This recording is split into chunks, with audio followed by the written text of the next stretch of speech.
Boa Ventura de São Roque. Uma cidade jovem, com apenas 29 anos de emancipação política, mas com raízes que se estendem muito além do que vemos hoje. Aqui, cada esquina, cada trilha e cada floresta guarda histórias que passam de geração em geração, carregando segredos de uma época que não se pode datar. É um lugar onde o sobrenatural se entrelaça com o cotidiano, onde pessoas que vivem esses momentos inexplicáveis revelam experiências que desafiam a lógica. São relatos de visões, aparições e eventos que ninguém soube explicar, mas que, para aqueles que viveram, permanecem reais até hoje. Neste documentário, mergulharemos nas lendas que habitam as sombras de Boa Ventura de São Roque. Escutaremos os contos mais antigos das figuras que caminharam por essas trilhas e florestas. Vamos ouvir de Cleusi a história de seu avô e que não temia as palavras e que talvez, em sua ousadia, tenha visto além do que outros ousaram.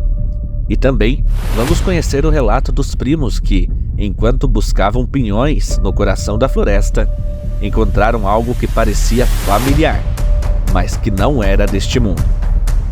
Prepare-se para uma jornada por histórias de mistérios, encontros sobrenaturais e vivências que ecoam pelas memórias dos moradores de Boa Ventura.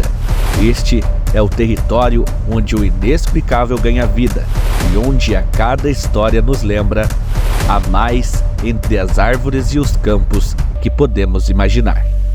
Assista agora, Entre Sombras e Águas, as lendas de Boa Ventura.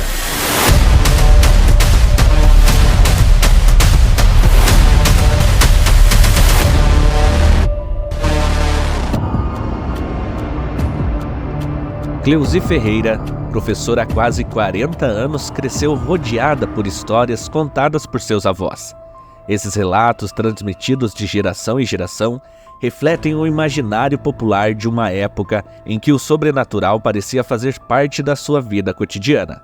Agora, ela compartilha uma das lendas mais fascinantes de sua família, uma história que sempre encantou e assombrou seus alunos. Para Cleusi, as histórias de sua infância não eram apenas entretenimento, mas uma forma de manter viva a memória de seu avô e avó que ajudaram a moldar as tradições locais. Entre essas histórias, a figura de seu avô, Quintino dos Santos, um dos primeiros moradores de Boa Ventura, se destaca.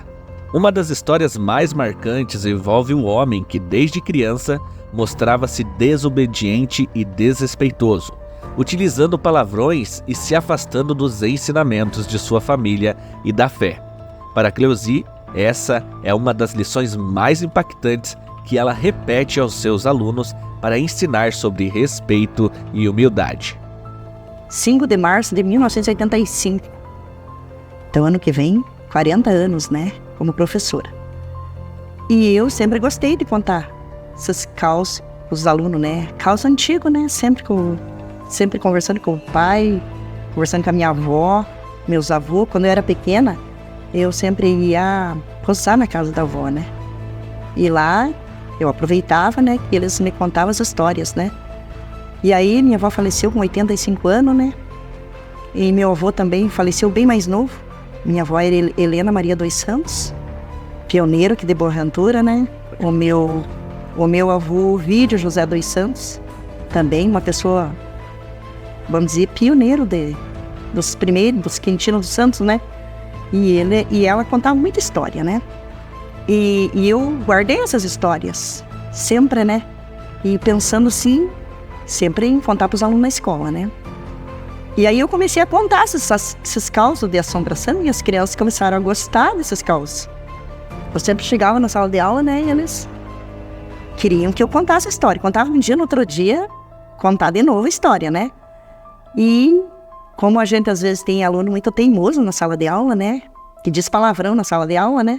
Eu aproveitei e coloquei essa história do homem que dizia palavrão.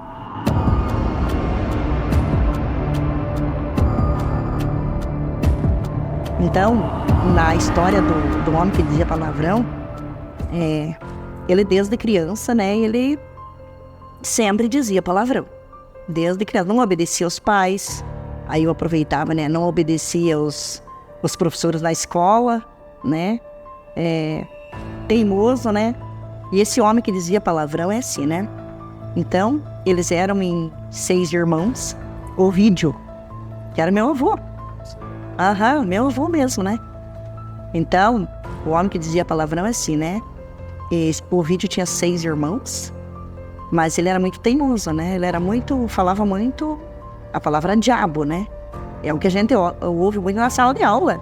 Às vezes, um diz pro outro, né.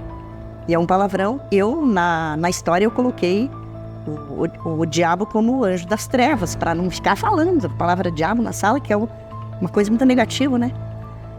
Então, esse homem, ele era teimoso desde criança. E não obedecia aos pais, não obedecia a ninguém e falava muito palavrão. E com o passar do tempo, ele foi crescendo. Crescendo e da mesma forma. Passou pela infância, passou pela adolescência, se tornou adulto, casou e continuou a falar palavrão, não gostava muito de ir na igreja, né?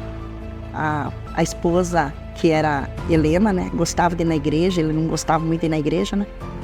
E ele cresceu de uma forma assim muito rebelde demais, né? E aí ele ficou adulto, casou, teve os filhos dele, mas continuava teimoso, briguento com a família. Bebia, né? Mas ele gostava muito de baile, né? Chegava nos finais de semana, deixava a mulher em casa com os filhos e ia procurar baile. Naquela época não tinha como avisar, né, para ter o baile. Não tinha muito automóvel, não tinha comunicação nenhuma, né? Mas as pessoas saíam procurar baile. E ele também saía, né? Então, quando chegava no sábado à tarde, ele encilhava o cavalinho dele, né? E saía à procura de baile. E nessa, ele foi pro lado de Terra Santa procurar o baile. E o baile, ele só descobria onde era o baile pelo barulho do som da música, né? Você chegava lá no alto da estrada, parava e escutava. Se tivesse barulho de gaita e violão, ali era o baile, né? E numa dessa ele foi procurar baile, mas ele não encontrou. Ele voltou a altas horas da noite, né? E com isso, no meio do caminho, que ele já estava meio próximo não estava muito longe do caminho, metade do caminho de volta, mas isso era umas 2 horas da madrugada, né? Aí ele vindo tranquilo, né? Ele percebeu que o cavalinho dele não caminhava. E ele surrava o cavalinho para andar, né? Mas não andava de forma nenhuma, né? E aí ele percebeu um clarão muito grande na frente dele. Aí quando ele olhou para trás, ele viu que tinha uma assombração muito grande que estava segurando o rabo do cavalo. Por isso que o cavalo não andava, né? E ele surrava o cavalo, mas não andava, né? Aí ele lembrou que quando ele era pequeno, a mãe dele sempre falava: quando você estiver em perigo, você reze. Você reze a oração do crer em Deus, que Deus te protege do perigo. E aí nesse momento que ele estava sofrendo, né, com aquela assombração, né, que era de uma forma de um dragão, e saía línguas de fogo, né? E daí ele rezou o crer em Deus. E quando ele foi terminando a oração do crer em Deus, a assombração foi se desgarrando do rabo do cavalo. E ele conseguiu seguir o caminho, né? Mas quando ele andou mais um trecho do caminho, como ele tinha passado muito medo demais, né? Sentiu um desarranjo. Aí deu uma dor de barriga nele muito forte. E aí ele foi obrigado a desembarcar do cavalinho dele e ir no mato, porque deu uma diarreia muito forte, deu uma dor de barriga, né? E aí quando ele foi lá atrás da árvore, ele percebeu que a árvore mudou de lugar. Foi atrás da outra árvore, aquele tempo chamava muito xaxim, né? As pessoas utilizavam muito Já digo, o xaxim, né, era uma árvore assim que era muito importante naquela época, né? E ele percebeu que ele foi atrás do xaxim e o xaxim mudou de lugar. E aí mudou para outra, atrás de outra árvore, mudou de lugar de novo. Aí ele percebeu, né, que algo estava errado. E aí ele perguntou, né? Mas ué, o que está acontecendo? Que a árvore está mudando de lugar? Aí o anjo das trevas respondeu para ele: você sempre chamava o anjo das trevas, agora eu estou aqui. Aí ele ficou arrepiado de medo, né? E aí embarcou no cavalinho e seguiu para casa. Ele sempre chegava na casa dele gritando, né? Porque ele sempre chegava animado, né? E aquele dia ele chegou quieto em casa. Chegou quieto e foi dormir, bem sossegado, né? Aí a esposa até ficou assustada, né? Ele sempre chegava muito animado se era um baile que ele tinha participado, né? Mas não, aquela noite ele chegou com medo em casa. E aí quando foi no outro dia ele contou para a mulher dele o que havia acontecido. E aí a mulher dele falou para ele que quando a gente chama o anjo das trevas, ele vai aparecer. E se você chama Deus, Deus também vai te provar coisas boas. Então, como ele chamava o diabo o tempo inteiro, então ali foi provado que o diabo apareceu para ele. E daquele dia em diante, né, ele deixou de ser teimoso, deixou de ser briguento, deixou de ir de procurar baile, né, e se tornou uma outra pessoa. Mudou a atitude dele, né? E aí foi cuidar da família, deixou dos bailes. E daquela vez em diante, daí nunca saiu mais à noite.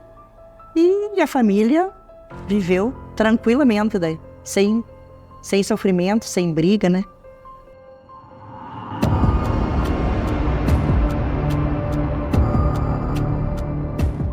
Hoje, vamos conhecer uma história que se mistura com os mistérios das matas e as lendas que atravessam gerações. Seu Pedro, quando criança, vivia aventuras típicas do interior, mas uma experiência marcante em meio ao recolhimento de pinhões mudou sua forma de olhar para o mundo ao redor. Entre risadas misteriosas, visões inusitadas e o inexplicável, ele e seu irmão tiveram um encontro que até hoje desafia qualquer explicação lógica. Prepare-se para mergulhar em um relato que combina a inocência, mistério e o encantamento das tradições locais. Nós saímos da casa do falecido meu pai. Dá mais ou menos uns 10 quilômetros da Vista Alegre na Boa Ventura, onde nós fomos juntar pinhão. Então nós fomos com meu irmão da Vista Alegre juntar pinhão no mato, que era antigamente dos mais, sabe, que morava meu avô, sabe? Quando nós chegamos no primeiro pinheiro juntar pinhão, de repente vimos uma risada que nós olhamos, sabe? Ia cruzando uma prima minha, a tia, sabe? Correndo só com a perna. Diz, ó a tia, tá vendo ali a Maria? A Maria nada. De repente nós escutamos uma risada, sabe? E conversa, só porque nós não compreendemos nada da conversa que elas iam conversar. Elas cruzaram correndo, dando risada e conversando, e nós não ficamos, deciframos nada do que elas falavam, sabe? Era uma conversa assim, mas você não entendia nada do que elas diziam. Desceram correndo e nem olharam para o nosso lado. Elas cruzaram agarradas uma na outra e correndo com uma perna só, e não vimos nada. Não vimos o rosto dessa. Elas viraram o rosto para o lado do mato, sabe? E do nosso lado elas não olharam. Achamos porque elas estavam cada um com a mesma roupa que elas estavam quando nós encontramos, elas estavam com a mesma roupa, sabe? A minha tia estava um vestido cor-de-rosa, uma blusinha azul, sabe? E a minha prima estava com uma saia azul, sabe? E uma blusinha roxa, sabe? Com a mesma blusa e a mesma roupa que elas estavam, nós vimos elas, encontrando. Elas correndo só com a perna, cada uma agarrada no ombro da outra e pulando, sabe? Lembrou, mas que coisa engraçada, elas correndo pro carreiro das vacas, com uma perna só, isso não tem nem fundamento, sabe? Fomos correr, fomos encontrar elas, achando que estavam em outro pinheiro. Tinha um pinheiro para baixo do sarto, sabe? Nós achamos que elas estavam indo tirar pinhão no outro pinheiro. Quando nós chegamos, nós estávamos chegando de atrás delas no sarto, elas pularam no sarto. Nós vimos elas até na boca do sarto, chegaram na boca do sarto, pular dentro do sarto e acabou a risada. Chegamos a ver, pia. Uma pulou agarrado nas costas da outra, pia. Eu falo, vão se matar umas loucas dessas, pular um Arthur daquela. Então daí nós fizemos plano que elas estavam tentando assustar nós, sabe? Nós descemos, campear elas, fomos atrás, achamos que elas estavam assustando, não é brincadeira, né? Brincadeira nada, brincadeira de mau gosto, né, pia? Chegamos lá, não tinha nada lá embaixo. Sartaram de cima, mas quando chegaram na boca do sarto não tinha nada, sabe? Chegamos na boca do sarto, na realidade. Só porque não achamos ninguém, sabe? Fiquemos com medo, voltemos correndo, pegamos os saquinhos e corremos para casa do avô, sabe? Nós corremos para casa do avô, né? Corremos ver se a tia estava lá. Contar que ela tinha se matado no sarto, só quando chegamos na casa do avô, a tia estava escolhendo feijão na porta. Com a mesma roupa que nós íamos lá no carreiro correndo. Tava com a peneira escolhendo feijão bem na boa. Chegamos e já perguntamos, tia, o que foi assustar nós? Eles, não foi assustar coisa nenhuma, vocês para não sair aqui da casa. Daí só vimos ela lá, já avisamos ela e voltemos correndo ver se a Maria estava na casa. Chegamos, tava a outra prima, estava na casa, sabe? Na casa do tio Chico. Não, as duas estavam na casa e não era nenhuma delas, sabe? Não tinha saído coisa nenhuma da casa, não tinha prima nenhuma, sabe? Voltemos de volta, a prima não tinha ido nem juntar pinhão, pia. Na realidade, tava na casa. Só porque seguramente era uma visagem que estava assustando nós, pia. Nem fuma mais pro mato sozinha daí, sabe? Não dá coragem. Pois só pode ser a mesma mãe de ouro que o meu primo achou, sabe? Na realidade, você transforma numa criança, transforma numa pessoa, transforma num lagarto, transforma às vezes num tatu. E assim, encerramos este mergulho nas lendas e histórias de Boaventura, do encontro misterioso de seu Pedro na infância, as lições assustadoras do seu Ovídio, avô da dona Cleusi. Aprendemos que o inexplicável parece sempre rondar aqueles que desafiam os limites entre o sagrado e o profano. Cada relato nos transporta para um mundo onde crenças, medos e mistérios se misturam, deixando-nos intrigados com as forças invisíveis que moldam as nossas vidas. Mas isso é apenas o começo. Ainda há a fascinante história da Mãe de Ouro, uma lenda tão grandiosa que merece um capítulo só dela. Quem é essa entidade? Que poder ela carrega? Descubra no próximo episódio de Entre Sombras e Águas, as lendas de Boaventura 2.